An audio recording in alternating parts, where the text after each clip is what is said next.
देखो बच्चों, फिफ्थ वाला क्वेश्चन है। अब यहाँ पे डिटर्मिनेंट इक्वल्स टू 0 प्रूव नहीं करना है, डिटर्मिनेंट इक्वल्स टू क्या लेना है, डिटर्मिनेंट। तो बच्चों ऐसे केसेस में हम लोग वर्क कैसे करेंगे वो मैं आपको आइडिया दे रहा हूँ। मान लो मैंने अभी आपको एक लेक्चर में या एक वीडियो में बोला था कि मतलब डिटर्मिनेंट वो वर्ड कैसे जनरेट हुआ है, डिसीजन पावर।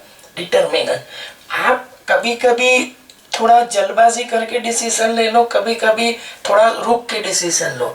यहाँ पे मेरे को सबसे पहले मतलब ये आपके डिसीजन के ऊपर है कि फर्स्ट आप क्या फोकस कर रहे हो, पहले आप क्या फोकस कर रहे हो वो आपके डिसीजन के ऊपर है।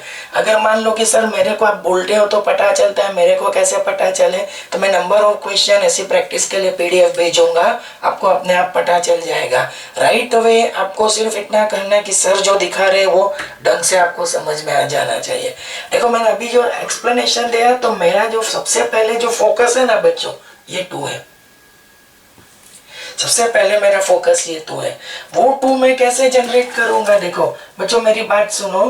तो R1 plus R2 plus R3, क्यों मैं ऐसा कर रहा हूं, B प्लस C है, उसमें C प्लस A ऐड होगा और उसमें A प्लस B ऐड होगा, मतलब सेकेंड R2 प्लस R3, इसका मीनिंग क्या होगा, R2 प्लस R3, इसका मीनिंग क्या होगा।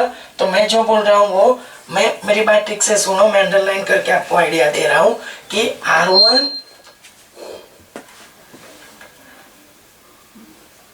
R1 plus R2 plus R3, इसका मीनिंग ये निकल के आ रहा है बच्चों कि आप लोग को सेकेंड और थर्ड रो को फर्स्ट में ऐड करना है। सेकेंड और थर्ड रो को कहाँ पे ऐड करना है, फर्स्ट में। और मैं ऐसा क्यों कर रहा हूँ, मैं इसके पीछे मेरा लॉजिक दे रहा हूँ कि B प्लस C है, उसमें C प्लस A ऐड होगा और उसमें A प्लस B। अगर ठीक से देखेंगे तो B plus C plus C plus A plus A plus B, मतलब आपको 2 बार A मिलेगा, 2 बार B मिलेगा, this 2A time, this B 2 time, this C 2 times. So मैं 2 कॉमन निकाल के लिखूंगा, 2 into A plus B plus C। देखो आपका एक डिसीजन सही जा रहा है ना, तो अपने आप बाकी डिसीजन राइट जाएंगे, वो भी एक लॉजिक है बच्चों। जैसे कि Q प्लस R, उसमें ऐड होगा R प्लस P, उसमें ऐड होगा P प्लस Q, तो P 2 टाइम, Q 2 टाइम और R 2 टाइम, तो 2 कॉमन निकाल के P plus Q plus R। अभी आप लोग समझ रहे हो तो आगे बढ़ने के लिए y प्लस z, उसमें ऐड होगा z प्लस x और उसमें ऐड होगा x प्लस y, तो 2x 2y 2z, 2 कॉमन निकाल के मैं write here 2 into x plus y plus z। C plus A, R plus T, z plus x, A plus B, P plus Q, x plus y। आप लोग clearly समझ सकते हो कि मैंने जो ये डिसीजन लिया वो, क्योंकि मेरा टारगेट क्या था, सबसे पहले 2, तो वो 2 मेरे को वैसे ही मिल रहा है बच्चों, आप लोग समझ रहे हो। तो अब वो 2 निकालने के लिए मैं डिसीजन क्या लूंगा, तो ऐसा लिख सकते हैं कि R1 1/2 R1। एक लैंग्वेज में ऐसा भी बोल सकते हैं कि फर्स्ट रो को 2 से डिवाइड करो या तो फर्स्ट रो से, मतलब यहाँ पे क्या है, बैलेंस नहीं है, तो यहाँ पे तो ये सिंबल यही बोलेगा कि फर्स्ट रो से क्या निकालना है, 2 कॉमन। अगर आप लोग फर्स्ट रो से 2 कॉमन निकाल रहे हो बच्चों, फर्स्ट रो से 2 कॉमन निकाल रहे हो, तो वो यहाँ पे ऐसे लिखा जाएगा 2। इसका मीनिंग वो एलिमेंट्री रो ऑपरेशन में क्या था, दोनों साइड था, अब यहाँ पे ऐसा नहीं है, तो ऐसा R1 1/2 R1, मतलब फर्स्ट रो से क्या कॉमन निकाला है, 2, तो अब 2 आगे आ जाएगा, A plus B plus C लिखा जाएगा, P plus Q plus R लिखेंगे, and then x plus y plus z, और ये होगा C plus A, R plus P, और ये हो जाएगा z प्लस x, और ये होगा A plus B, P plus Q, x plus y। Okay, अब बच्चों RHS थोड़ा फोकस करेंगे, RHS थोड़ा फोकस करेंगे, तो मेरे को मैं सिर्फ फर्स्ट रो ही फोकस करके जा रहा हूँ। मेरे को फर्स्ट रो में क्या चाहिए, APX, मतलब B प्लस C निकालना है, समझ रहे हो, B प्लस C निकालना है, आप लोग समझ रहे, मेरे को फर्स्ट रो में क्या चाहिए, मतलब A। देखो अब ये चीज आप लोग समझेंगे ना तो मिलना मुश्किल है, क्योंकि ये दोनों रो जो है उसमें ऑलरेडी है, तो कहीं ना कहीं ऊपर सब्ट्रैक्ट करेंगे, A हट जाएगा, P हट जाएगा, और अपने आप यहाँ से क्या हट जाएगा, X। तो फर्स्ट रो में चाहिए APX, तो वो डायरेक्ट मिलना मुश्किल है। तो मैं क्या कोशिश कर रहा हूँ यहाँ पे, मैं क्या कोशिश कर रहा हूँ, जैसे कि मैं लिख लेता हूँ R1 प्लस -1 इंटू R3। हाँ, अगर आप में से कोई बंदा चाहे तो देखो, हाँ इतना सही है कि R1, अब मेरे को यहाँ पे फर्स्ट रो में कितनी टर्म दिख रही है, 3, तो मैं 3 से एक टर्म बनाऊंगा, कोई भी है, या तो मेरे को BQY मिलेगा या तो CRZ मिलेगा। अगर आपको मेरी बात समझ रहे हो कि CRZ चाहिए तो रो 1 को किस में से सब्ट्रैक्ट करो, 3 में से। अगर आपको BQY चाहिए तो रो 1 को किस में से सब्ट्रैक्ट करो, सेकेंड में से। मैंने थर्ड में से सब्ट्रैक्ट किया है। This can express like that way also, R1 that implies R1 minus R3। अगर आप चाहे तो R1 minus R2 भी कर सकते हो। मतलब यहाँ पे जो टारगेट है वो 3 टर्म जो फर्स्ट रो में उसमें से एक टर्म करनी है। अब वो सेकेंड रो से भी कर सकते हो, थर्ड से भी। मैंने थर्ड का डिसीजन लिया है, मतलब थर्ड रो को -1 से मल्टीप्लाई करके किस में ऐड किया है, फर्स्ट में। तो A प्लस B निकलेगा, मतलब C। यहाँ पे P प्लस Q निकलेगा R, X प्लस Y निकलेगा, मतलब Z। तो C plus A, R plus P and Z plus X, A plus B, P plus Q, X plus Y। अब first row में तो एक टर्म मिल गई, तो अब वही काम हमारा रहेगा सेकेंड और थर्ड के लिए। देखो सिंपल लैंग्वेज में बात करो तो C R Z, मतलब फर्स्ट रो से हम लोग सेकेंड को डिस्टर्ब करके आंसर निकालने की कोशिश करेंगे।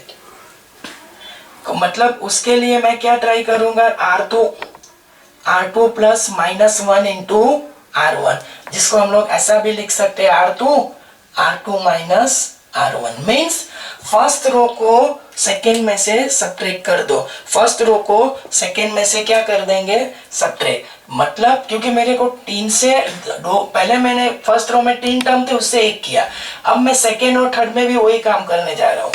2 टर्म है ना, उससे मैं एक टर्म करूंगा, मतलब ओके। तो मैं अभी इसको आगे बढ़ाने के लिए CRZ, अब C कैंसल तो A, R cancel P, Z cancel X। यहाँ पे होगा A plus B, P plus Q and then X plus Y। आप लोग समझ रहे हो मेरी बात? अब देखो मेरी बात सुनो, फर्स्ट और सेकेंड में तो मेरा काम बन गया है, 2 टर्म हो चुकी है, सॉरी 2 से 1 टर्म हो चुकी है। अब यहाँ पे वेरी सिंपल, जैसे कि यहाँ पे हमने सोचा कि CRZ को निकालने से APX मिल गया, तो यहाँ पे ABPQXY, तो उसके लिए भी मैं किसकी हेल्प लूंगा, सेकेंड की, कि A कटेगा, P कटेगा और X कटेगा। तो बच्चों इसके लिए अगर मैं ट्राई करूं तो मैं ऐसा लिख सकता हूं कि R3 प्लस -1 इंटू R2, जिसको मैं ऐसा भी लिख सकता हूँ R3 माइनस ऑफ R2। तब मेरी बात समझ लो, आगे बढ़ने के लिए हम लोग कोशिश क्या करेंगे, CRZ APX। अब मैंने क्या किया है, थर्ड में से सेकेंड को सब्ट्रैक्ट किया है, मतलब BQY। चलो अब जो RHS चाहिए ना, उसकी टर्म दिख रही है लेकिन उसको प्रॉपरली अरेंज करना है, तो वो अरेंजमेंट को लेके थोड़ी जल्दबाजी करनी पड़ेगी बच्चों हम लोगों को। तो मैं आपको सबसे पहले APX मेरे को कौन सी रो में चाहिए, APX मेरे को कौन सी रो में चाहिए फर्स्ट, तो मेरा जो कमांड आएगा वो R1 R2।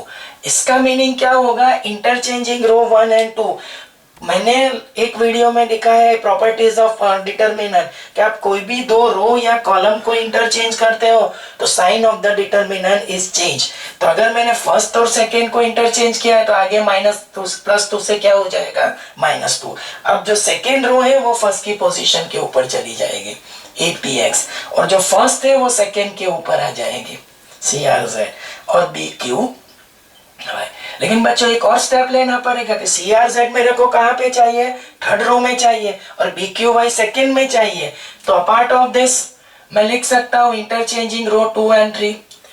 रो 2 और 3 को इंटरचेंज कर दो तो that will give me minus plus APX BQY CRZ and that will complete your RHS। देखो एक बार मैं पूरा धीरे धीरे हाईलाइट्स करवा देता हूँ और उसके बाद आपको मैं फोकस करने का टाइम देता हूँ। ये जो क्वेश्चन है उसमें प्रूव करना है डिटर्मिनेंट इक्वल्स टू डिटर्मिनेंट, मैंने एलएचएस लिखा।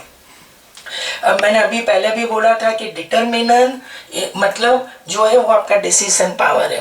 कोई बंदा ऐसा सोचेगा सर टू तो आराम से, नहीं, ये आपकी डिसीजन के ऊपर है और नॉर्मली ऐसी टर्म जो कांस्टेंट मिलती है उसको सबसे पहले फोकस करो। तो एलएचएस से जैसे मैंने शुरुआत की ना, तो मेरा फर्स्ट टारगेट क्या था? 2। मेरा फर्स्ट टारगेट क्या था? 2। तो उसके चलते मैंने क्या किया, सेकेंड और थर्ड रो मैंने R1 plus R2 plus R3, इसका मीनिंग क्या होगा कि सेकेंड और थर्ड रो को कहां पे ऐड कर दो? फर्स्ट में। तो अब B plus C plus A plus B, तो हर एक टर्म 2 बार हो जाते। Same thing for the Q plus R plus P plus Q and Y plus Z, तो 2 कॉमन निकाल कर रखा है। अब यहाँ पे हम लोग क्या करेंगे कि फर्स्ट रो से मैंने क्या कॉमन निकाला है? 2, तो ये सिंबल ऐसा होगा 1/2 कॉमन के लिए। ये थोड़ा डिफरेंट है एलिमेंट्री ऑपरेशन के रिगार्डिंग। तो इसका मीनिंग क्या होगा? फर्स्ट रो से 2 कॉमन निकाल लो। यहाँ पे रिजल्ट मिला ये वाला 2 कॉमन निकालने के बाद। अब क्या है कि जो हमारे पास जो RHS है ना, उसमें हर एक रो या हर एक कॉलम में एक ही टर्म है। तो यहाँ पे फर्स्ट रो में 3 टर्म है, तो मैंने क्या सोचा कि 3 टर्म से हम लोग कितनी बनाएंगे? 1।